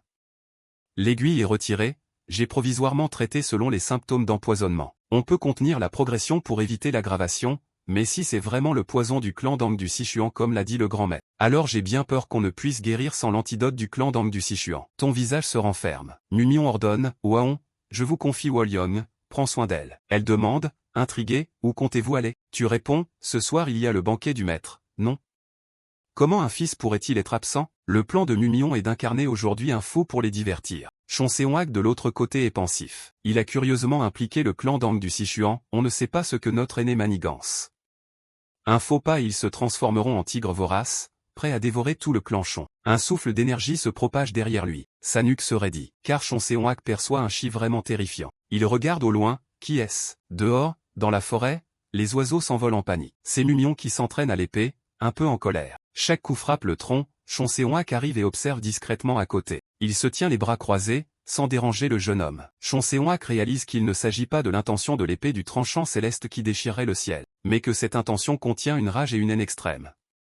C'est clairement une intention d'épée faite pour tuer. Trop dangereux, il risque d'être consumé par sa propre colère. Numion hurle de rage. Un coup d'épée fend le tronc. Le tronc commence à se fendre en deux. En peu de temps il ne reste plus que la souche. Et toi tu respires à grandes bouffées. Il s'avance et demande, je t'ai dit de frapper le ciel, et pourtant tu t'énerves et tu frappes un arbre comme ça, de quoi es-tu en colère? Numion reste silencieux un instant puis répond, je suis en colère contre moi-même, parce que je suis trop faible. Je n'arrive toujours pas à protéger les miens. Si je veux les protéger, je dois devenir plus fort. Chon Seong-hak, perplexe, les tiens, qu'entends-tu par les tiens? Numion répond clairement, ce sont les personnes que je veux toujours protéger et choyer, c'est le patriarche du clan Chon. Il est secoué en se rappelant, auparavant tu disais que tiens, n'étaient pas ceux qui te sont fidèles à tout prix, mais ceux pour qui tu veux te consacrer entièrement, n'est-ce pas? C'est que mon cœur était trop étroit. Chon Seong-hak loue cet état d'esprit, très bien. Dans le couloir tu avais dit avoir reproduit la technique Heavenly Dragon style dragon esclos que tu avais vu par hasard, non? Et tu disais aussi que si je montrais une autre forme d'épée, tu tenterais de la reproduire. Ces paroles, peux-tu maintenant me le prouver? Numion, perplexe, se retourne et demande, quoi donc? Il brandit son sabre, c'est moi qui ai créé la Heavenly Dragon style dragon esclos et l'ai transmise au corps des épées du dragon céleste. La technique suivante, je l'ai aussi imaginée, mais je ne l'ai enseignée à personne, car elle frôle la limite entre déchirer le ciel et trancher des humains. C'est un trait d'épée qu'aucun homme n'a encore connu. Veux-tu l'apprendre? Et ensuite montre-moi, ce qui arrive à quiconque ose toucher la corne rebelle du dragon. C'est l'ultime technique de The Heavenly Dragon Sword. Numion se met à te montrer The Dragon S-Rat. Le champ d'énergie surgit si fort que tu en perds presque l'équilibre. Un coup d'épée de sa part fend l'air, The Reverse Skull Slash. Les disciples au loin voient la tempête tourbillonner à la lisière de la forêt. Ils lèvent tous la tête, stupéfaits, et chuchotent entre eux. Qu'est-ce que c'est que ce tourbillon? N'est-ce pas du côté où se trouvait le grand maître? D'abord, cachez vite vos vêtements, ensuite allez voir sur place, on verra bien. Il faut régler tout ça avant que le banquet commence. Un type sort un flacon, si c'est le poison que la jeune dame a donné, alors cet homme sera immobile pendant plusieurs jours. Et les symptômes ressemblent à ceux d'un ivrogne, le médecin ne saura même pas diagnostiquer. Il suffira de faire croire qu'il est ivre et s'endort pour que notre mise en scène soit accomplie. Il se concerte, même si cet homme insiste pour dire qu'il a été attaqué par un disciple débutant en cachette, qui croirait un débauché incurable? Nous sommes parfaitement déguisés en plus. Bien, en avant. Du côté de Mumion, la manche de sa veste est entaillée. Tu restes figé, même ton propre neveu, vous pensiez le tuer? Les troncs plus loin ont été abattus. The River Skullslash, sa puissance est vraiment terrifiante. Chonseonhak demande, as-tu vu la différence entre The River Skullslash et Dragon Esclos? Une fois qu'un épéiste est familier avec son arme, il a l'impression que l'épée fait partie de son corps. Cette illusion, appelée union homme-épée, est ce dont Dragon Esclos tire avantage. Il n'avait pas prévu que la lame pourrait quitter complètement la main si on l'attaquait de façon imprudente. L'épée s'envolera immédiatement hors de la main. Mumion admire, voilà le secret de Dragon Esclos, c'est le ciel de Dragon Esclos. Il ajoute, cela dit, Dragon Esclos n'est pas non plus une technique parfaite, parfois elle devient inutile face à des maîtres dont le niveau est trop éloigné. Le souvenir du duel contre Dansant réapparaît dans l'esprit de Mumion. Tu fronces les sourcils, soudain de mauvais souvenirs refont surface. Il demande, pourtant il y a une faille qui a piégé même ses experts. Sais-tu laquelle? Mumion comprend soudain, je vois, c'est le ciel du River Skullslash. Tu dis, exact. Chonseonhak demande, tu peux le faire? Mumion jette un coup d'œil vers les souches d'arbres. Comment pourrais-je y parvenir en un jour? Mais je réussirai certainement avant le début du banquet. Il répète, je ne parlais pas de ça, je veux dire la protection du patriarche du clan Chon. Au début tu es un peu surpris qu'on t'interroge à ce sujet. Un coin de la bouche de Mumion se relève légèrement. Là, tu promets, je le ferai, j'en suis sûr. Chonseonhak, satisfait, rengaine son sabre. Très bien. L'énergie autour d'ici devient tout chaotique, à cause de ces petits relâches sales. J'irai au lieu du banquet. Mumion s'incline en arrière pour saluer. Tu annonces.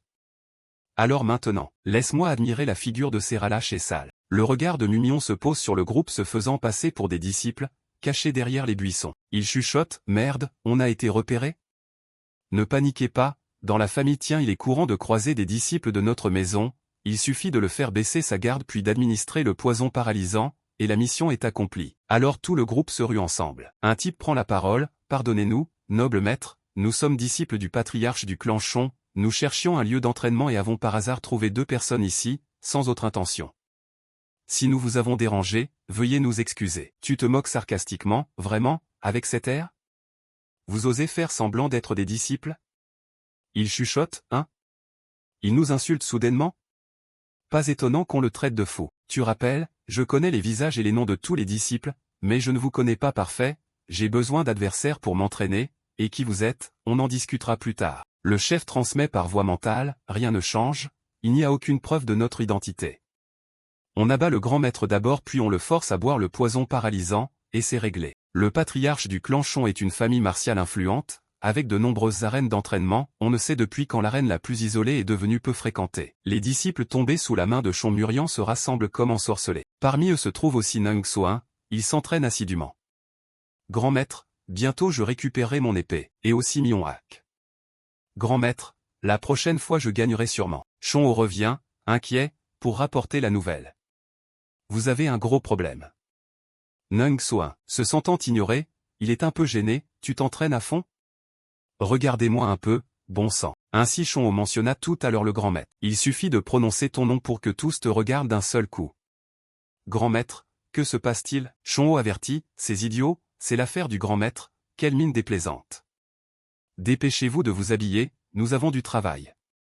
Je viens de voir quelque chose d'incroyable. Du côté de la forêt qui était paisible, les feuillages furent littéralement tranchés et projetés partout. Mumion dégainait son épée. Les ennemis tombaient les uns après les autres, frappés. Tu t'occupes d'un autre qui vient ensuite. Il ne peut rien contre l'agilité de Mumion. Le fourreau frappe droit dans le ventre de l'adversaire. Ses yeux vacillent, il s'effondre peu à peu. Après avoir réglé celui-ci, tu es un peu fatigué, respirant fort. Le regard de Mumion se porte sur l'homme qui ramasse son épée derrière lui. Il pense en lui-même qu'il est bien plus fort que prévu, et qu'il ne cesse de devenir plus puissant. Avec ses foutues épées en plus, elles sont complètement différentes de celles du clan Dang du Sichuan, on n'y est pas du tout habitué. Se déguiser, c'était vraiment chercher des ennuis, nous avons sous-estimé le jeune maître. Mumion exige, maintenant, révélez votre identité et votre but, d'accord?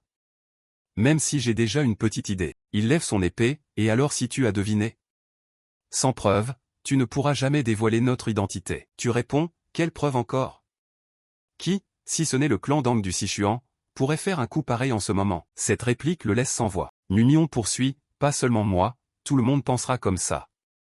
Pour moi, c'est amplement suffisant grâce à votre bienveillance ce mariage est sûrement annulé, merci beaucoup. L'homme insiste en vain, jeune maître, vous êtes encore bien naïf. Tu encourages, cette fois ça va marcher, tu commences à saisir l'essentiel, foncez. Numion fonce rapidement vers l'adversaire, cette fois tu vas t'appuyer sur lui pour déclencher l'épée, The Reverse Skull Slash. Il prend aussi le risque de lever son épée et de contre-attaquer. Un bruit retentit depuis la forêt. Les rayons du soleil frappent intensément. Du côté de Dansant, il se penche pour regarder une bûche plantée dans le sol. Il observe, l'ombre du soleil a avancé d'un quart, ça a duré environ 3 instants, non?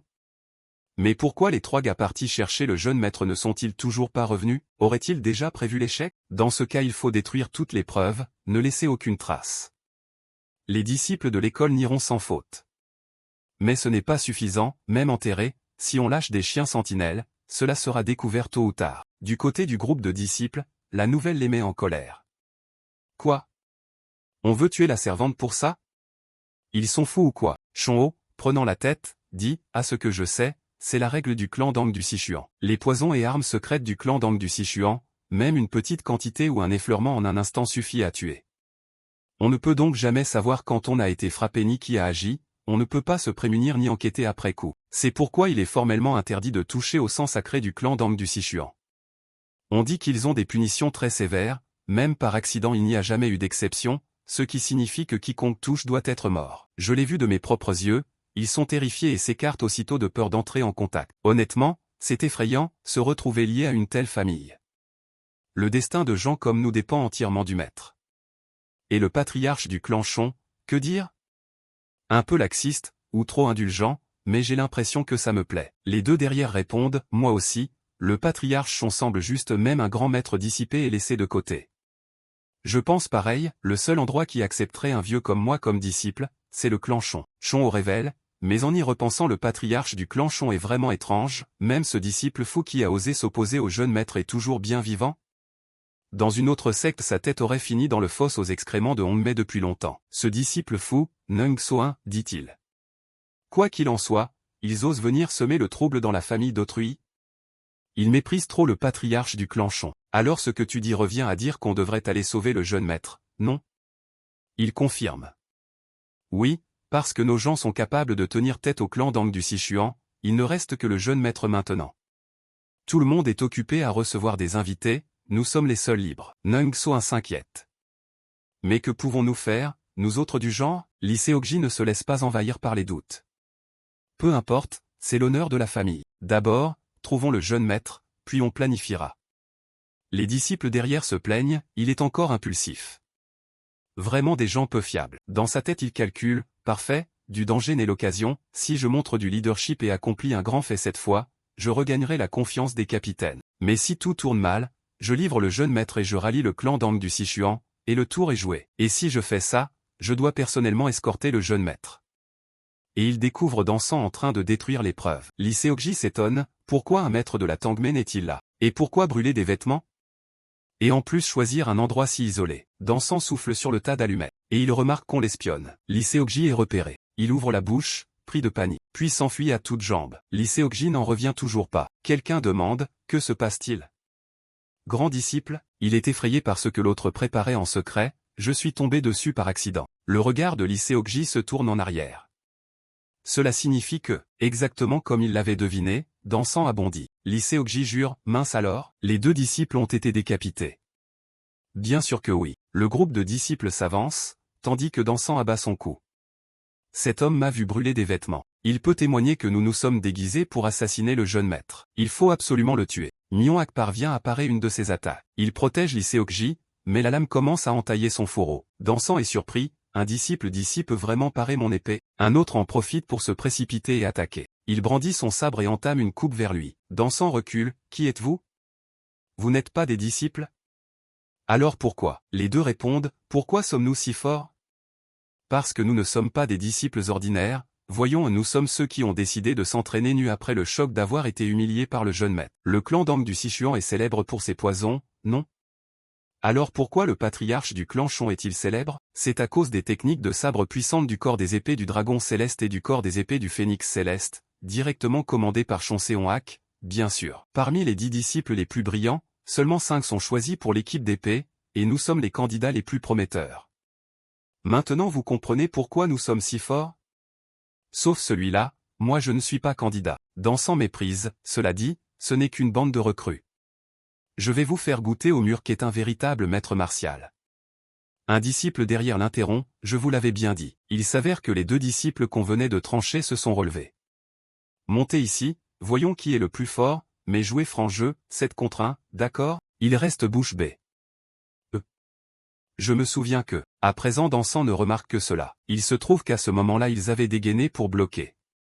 Dans cette situation, ils ont quand même pu parer. Dansant s'est retrouvé encerclé par les disciples. Il ricane, pris de mépris par le groupe de recrues. Dansant jure que ces chiots nouvellement nés ne savent vraiment pas ce qu'est le monde. Je vais vous montrer ce qu'est vraiment l'écart de niveau. Mais au final il s'est fait rouer de coups et le visage enflé. Dansant est ramené porté par Mion-A. Lee veut se séparer du groupe. Mon ventre, je dois aller faire caca un instant, vous montez devant, je vous rattrape. Qui jure à ce moment-là? Bon sang, il va vers ses tenues pour éteindre le feu. Dans sa tête il pense que ses vêtements posent forcément problème, voilà pourquoi il veut les brûler. Dans ce cas je vais les garder d'abord, on ne sait jamais, ça pourrait servir si je me mets au service du clan d'Ang du Sichuan. Un autre disciple crie, ça prend combien de temps? Apprenti disciple, accélère si tu dois faire caca. Lee Seokji glisse en cachette dans sa poitrine, laisse-moi finir ce paquet, je vous rattrape ensuite. Shon marche en parlant, et, de quoi parlez-vous? Lee Seokji est un imbécile agaçant, mais il a un peu raison. Pour l'instant, retrouver le jeune maître est la priorité absolue. Il s'arrête, son regard fixé droit devant. Numion tient alors une fiole de remède. Qui l'a fouillé sur cet homme? Jusqu'à ce que le crépuscule impérial tombe tristement. Une annonce retentit, le maître de maison est arrivé. Shon Wigang entre dans le banquet. Il dégage une certaine majesté. Quelqu'un s'exclame, eh bien, fidèle à sa réputation de maître de maison, vraiment imposant et élégant. Les gens à l'étage s'émerveillent, si j'avais su, je l'aurais marié plus tôt, madame, gardez votre dignité. Son aura est comme une épée soigneusement forgée, vraiment un exemple pour les hommes de la voie martiale. Shon Wigang se tient debout, les mains jointes. Il prend la parole, merci à vous, amis martiaux, d'avoir assisté à ce banquet aujourd'hui. Shon clan patriarche Shon Murian, avant de commencer le banquet, je souhaite inviter un invité spécial à se présenter. Quelqu'un crie, l'héritière du clan d'Ang du Sichuan entre, la voilà. Les autres chuchotent, le clan d'Ang du Sichuan? Si c'est l'héritière du clan d'Ang du Sichuan alors, BNG OANG Soi. On dit qu'elle est la plus belle fille du Sichuan, réputation méritée, mais pourquoi apparaît-elle chez le patriarche Shon? Shon Wigang déclare, au nom du patriarche Shon Murian, pour développer et renforcer l'amitié avec le clan d'Ang du Sichuan. J'annonce ici l'événement d'union matrimoniale entre les deux familles. Ils sont choqués d'annoncer leur noces avec le clan d'Ang du Sichuan. Quoi? Le maître de maison va se remarier? Madame, un peu de tenue, ou c'est avec ce fameux jeune maître déchu que vous comptez? Et on Seon-hak, debout à côté, renifle froidement. Soi esquisse un sourire calme. Elle pense en elle-même, c'est réussi, une fois que le maître de maison a officiellement proclamé, il ne peut plus revenir sur sa parole. Shon Wigang réfléchit, le doyen n'est pas venu au banquet, quand notre famille pourra-t-elle enfin s'unir et coopérer? Il demande à un subordonné, où est le jeune maître? Je vous ai ordonné de le faire venir coûte que coûte. Le subordonné répond, oui, monseigneur, j'ai envoyé des gens le chercher, mais il ne semble pas être dans la demeure, monsieur. Dansant murmure à sa compagne, le jeune maître n'est toujours pas apparu, il semble que l'affaire ait été réglée en douceur. Nous avons aussi posté des gardes autour du banquet sous prétexte d'assurer la sécurité, le jeune maître n'aura absolument aucune chance d'apparaître, monsieur. Shon Wigang annonce, le banquet commence. Quand la nuit tombe, les lanternes sacrées illuminent toute la demeure. Shon Wigang demande, le banquet touche à sa fin et Shon Murian n'est toujours pas arrivé. Je confirme, monseigneur. Très bien. Il se lève devant tous les invités. Shon Wigang s'incline pour présenter ses excuses et remercie sincèrement les amis martiaux d'avoir pris le temps d'assister au banquet. Au retour, des maîtres de la famille Tien seront là en personne pour escorter, et nous avons déjà pris des dispositions avec les autorités, vous n'avez donc pas à vous soucier du couvre-feu nocturne. Sur ce, je souhaite à tous. Soudain, la situation suivante le laisse sans voix. On entend des murmures à l'extérieur, l'avant-garde est attaquée, défendez-vous vite, comment est-ce possible? Un homme est projeté en direction de la porte. Il s'effondre juste devant le banquet. Numion entre et dit, des étrangers comme vous ont l'audace de me barrer la route? Shon Wigang ne quitte pas des yeux la personne qui vient d'entrer. Shon Seon-hak fronce aussi les sourcils en voyant son arrivée aussi inattendue. Soi ne s'attendait pas à ce que Numion soit vivant et revienne. Il ramène Dan Yeol sur une civière avec son groupe de disciples. Quelqu'un s'exclame, le jeune maître déchu est apparu. Tous au banquet commencent à s'agiter, quelle est cette pagaille?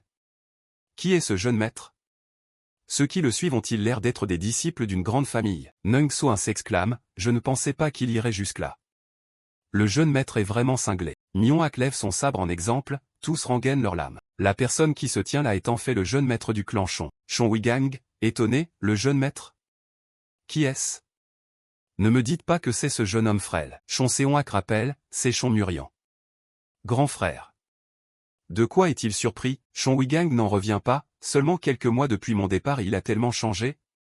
Que s'est-il donc passé pendant ce temps? Murian s'avance face à lui, Shon Wigang demande. Jeune maître, expliquez la raison de ce tumulte. Il répond, j'ai quelque chose à dire à vous, maître de maison. Il lui dit qu'il veut bien écouter pour voir quelle manigance il fait, qu'il parle. Murian pense intérieurement qu'aux yeux de tous Soi et lui étaient officiellement fiancés pour obtenir l'antidote d'elle, d'abord il doit dissoudre cette relation. Il supplie, je vous en prie, annulez ces fiançailles. Tout le monde est choqué, annuler les fiançailles?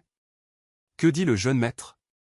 Il refuse la décision du maître de maison, Soi fronce les sourcils lorsqu'elle est rejetée. Shon Wigang exige une raison valable, expliquez-vous. Il répond que, aujourd'hui, le clan Dang du Sichuan a tenté d'assassiner ma servante Wolyon, et ils ont agi sur le territoire du patriarche Shon. De plus, quand je suis intervenu pour empêcher cela, ils ont continué à attaquer alors que j'avais révélé être le jeune maître. Pendant que je combattais les gardes du clan Dang du Sichuan, ils ont empoisonné ma servante. La vie de Wolyon est en danger. Elle se redresse en criant, parce qu'elle m'a touché et a sali mes vêtements. Je l'ai dit, c'est une punition selon notre code, pour une simple servante faut-il en arriver là? Tu nie qu'elle soit une simple servante, je te rappelle que j'ai bien dit qu'elle m'appartenait. Soi reste muette, abasourdie. Shon Wigang songe que c'est la première fois qu'il entend cela. Les rapports internes sur la demeure du jeune maître sont toujours ainsi négligés. Il prend la parole, en tant que maître de maison, je comprends et respecte aussi les règles du clan Dang du Sichuan. J'admets aussi que notre servante a provoqué l'incident par son acte d'outrage. De plus, notre famille ne peut pas appliquer en son nom les règles particulières du Dang, donc nous pouvons tenir compte de votre action de légitime défense. Par conséquent, je ne poursuivrai pas davantage la servante. Alors que tu t'apprêtes à parler, le maître de maison t'interrompt, jeune maître, c'est regrettable pour la servante, mais je ne peux annuler une union décidée par deux familles. Pour cette raison, à ces mots de Shon Wigang, Soi sourit, satisfait. Il ajoute d'une voix grave, cependant, est-il vrai que vous avez attaqué à l'épée alors même que vous saviez qu'il s'agissait du jeune maître du patriarche Shon? C'est une question pouvant conduire à l'annulation du mariage, répondez donc avec prudence. Soi, il jubile intérieurement car l'occasion est venue, exactement celle-ci. Soi répond, il n'y a rien de tel qui se soit produit. Ce n'était qu'un peu de chaos quand le jeune maître a foncé pour interposer sa lame et sauver la servante condamnée. Derrière, un disciple s'écrie, quoi? Ce n'est pas vrai. Shon se porte témoin, d'après ce que j'ai vu, c'était clairement une attaque dirigée contre le jeune maître. Ah. Où est ta preuve? Il répond, quoi? Je l'ai vu de mes propres yeux. Soi ne l'admettra jamais, même morte. N'es-tu pas en train d'inventer ça pour couvrir ta connivence avec le jeune maître? Si tu continues à parler à tort et à travers, je t'accuserai de faux témoignages. Shon, affaibli, dit, faux témoignages? Quelle horreur! Murian se lève pour répondre à sa place, fabriquant des preuves ou des déclarations. Il ordonne, tu comptes jouer cette carte? Faites-les venir ici. Un groupe de disciples déguisés, assommés, et traînés. Soi dissimule sa stupeur derrière un éventail posé devant son visage. Murian déclare, ce sont ceux qui se sont déguisés en disciples et ont tenté d'empoisonner le jeune maître. Shon Wigang, stupéfait, s'exclame, quoi? Nung So poursuit, ils portaient des fioles suspectes, alors je les ai forcés à boire, ils ont immédiatement montré des signes d'ivresse. On dirait qu'ils ont comploté en se basant sur la réputation du jeune maître pour l'empêcher d'assister au banquet. À propos du complot dont il parle, ces derniers mois, pas une fête n'a été manquée. Le jeune maître n'a jamais raté une journée au dojo et n'a jamais quitté son épée. Tous les disciples peuvent en témoigner. Je dis bien, accusez-moi de faux témoignages si vous voulez, je mets ma vie pour l'attester. Face à ces arguments tranchants, Shon Wigang se tait. Soi insiste, alors où sont les preuves? Tu répliques avec un culot sans gêne. Des preuves? Les voici. Murian rapporte, d'après la pharmacie, il semblerait s'agir d'une potion secrète contenant un poison paralysant ou provoquant des symptômes cutanés. Même la pharmacie avoue ne pas pouvoir déterminer la composition ni la formule de ce poison. Et s'il existe un endroit capable de fabriquer une telle potion, ce ne peut être que le clan Dang du Sichuan. Tout le monde se renfronne et chuchote. Le clan Dang du Sichuan a vraiment empoisonné le jeune maître? Les rumeurs sur ce clan sont vraies. On dit que ce sont des gens dont on se méfie. Nous devrions annuler les fiançailles sur le champ. Tu esquisses un sourire en coin et regardes, ah. Quel goût à la preuve, alors? Soi, je profiterai de cette occasion pour déclarer l'annulation des fiançailles. L'éventail qu'elle tient masque entièrement son visage. Elle prend la parole, c'est tellement ridicule que je n'en peux plus de rire. Ils n'ont même pas utilisé le remède, ils le portaient seulement sur eux. Comment pouvez-vous affirmer qu'ils avaient l'intention d'empoisonner le jeune maître? Peut-être allaient-ils le boire eux-mêmes, non? De plus, leurs vêtements ressemblent à ceux des disciples, mais l'uniforme d'un disciple n'est pas quelque chose que n'importe qui peut se procurer, si? Alors comment le clan d'Ang du Sichuan, qui vient d'arriver aujourd'hui, aurait-il pu en obtenir? Si votre raisonnement tient, ne devriez-vous pas plutôt suspecter un traître à l'intérieur du clan Shon plutôt que le clan d'Ang du Sichuan? Et en quoi l'avis de la pharmacie du patriarche Shon vaut-il comme preuve? Ne devrions-nous pas entendre l'avis de la grande pharmacie bien plus expérimentée du clan d'Ang du Sichuan? Voyons si c'est vraiment un poison du clan d'Ang. Cette argumentation percutante coupe la parole à Mumion. Comment pourrait-il répliquer si vite? Elle le presse, vous avez autre chose à ajouter? Les deux disciples blessés interviennent, cet homme nous a attaqués, moi j'ai été tailladé au devant de la poitrine, lui au dos. Soi rétorque, en quoi le fait qu'un disciple ait été battu par un combattant ordinaire concerne-t-il les fiançailles et le monde martial? Allez enquêter sur ces broutilles à part, vous me décevez. C'est inutile, le moral est brisé. La balance penche en sa faveur. Shon Wigang prend la parole, les propos de la demoiselle Duang sont tout à fait exacts. L'identité de ces individus sera enquêtée séparément, mais l'avis de la pharmacie ne peut être considéré comme une preuve. Une opinion n'est pas un fait. Y a-t-il d'autres preuves montrant que ces personnes appartiennent au clan d'Ang du Sichuan? Si vous accusez à tort le clan d'Ang du Sichuan sans preuve, vous en porterez la responsabilité.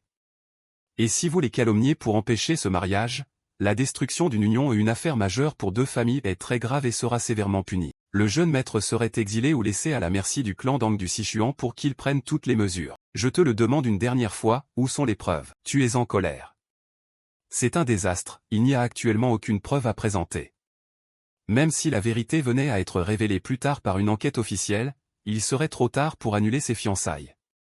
De plus, d'ici là Wolyong risquerait d'en pâtir, je dois donc régler cela ici et maintenant. Par ailleurs, dans l'hypothèse où la vérité resterait enterrée, il subirait des châtiments encore plus sévères que les miens. Parmi ces gens, tu remarques un type étrange.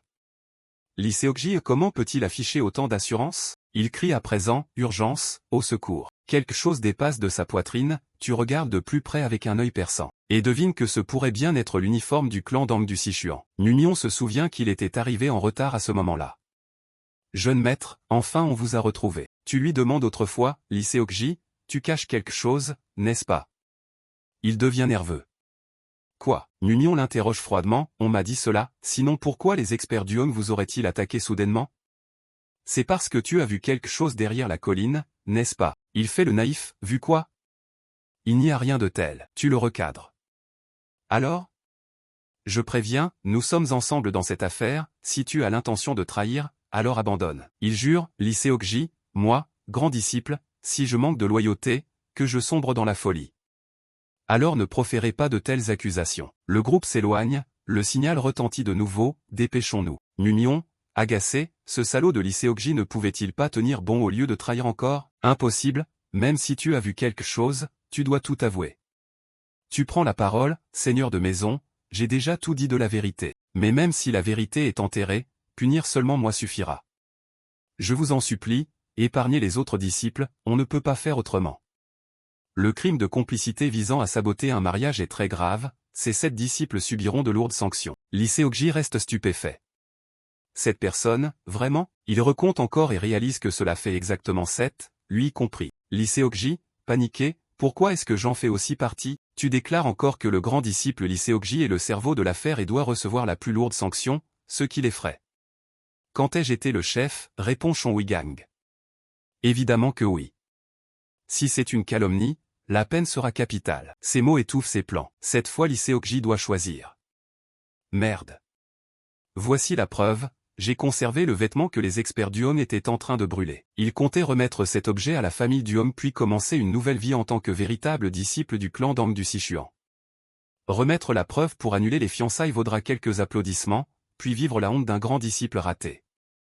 Cacher la preuve et réussir l'union, rendre le vêtement au Duong. Les ennuis commencent, que faire maintenant? Si je ne produis pas la preuve, on m'associera et je serai condamné à mort. Cacher la preuve signifie mourir pour calomnie ou, si le mariage réussit, rendre le vêtement au Duong. Tu déclares, les 7 disciples et moi sommes complices, exécutez-nous tous les 8 ensemble. En particulier le grand disciple Lee Seok-ji, s'il manque de loyauté et sombre dans la folie, enterrez-le avec moi. Et puisque nous allons être exécutés, infligez-nous les tortures les plus cruelles possibles pour que les générations futures s'en souviennent. Commencez par l'arrachement des ongles, l'extraction des yeux, la coupure de la langue, l'ouverture du ventre et l'extraction des entrailles. Ainsi il doit se résigner, voici la preuve. Numion jubile que cet homme ait finalement pris la parole. Parfait. Chon Wi-gang comprend enfin le fil de ta mise en scène précédente. Quant à Soi, elle ressent un mauvais pressentiment. Lee Seok-ji présente le vêtement partiellement calciné. Quand j'étais sur la colline et que j'ai regardé en bas, j'ai vu les experts du Hong brûler cet habit. Cet habit semble appartenir à ceux déguisés en bandits. Quand l'attentat a échoué, ils ont essayé d'incinérer les preuves. Et je l'ai vu par hasard, on dirait qu'ils voulaient m'éliminer pour me réduire au silence, mais à la place 2 disciples ont été blessés. Comme c'est une affaire importante, j'ai dû examiner soigneusement avant de rapporter, je demande pardon et mets fin à ma confession ici. Fin de mon rapport. Les disciples se retournent tous vers lui, toi, grand disciple, pardonne-nous, nous t'avons toujours négligé jusqu'à présent. Dansant, furieux, se lève pour intervenir. Il lance une paume en direction d'un disciple. Les deux s'approchent de Lee Seok-ji. Il regarde cet habit bleu foncé. Soi, en colère intérieurement, pense, inutile, vous êtes incapable de gérer une petite affaire et regardez le désordre que cela a causé. Elle raisonne, c'est bien un vêtement des Duong, mais y a-t-il une preuve qu'il appartient à ces bandits? Tu interromps, encore une calomnie?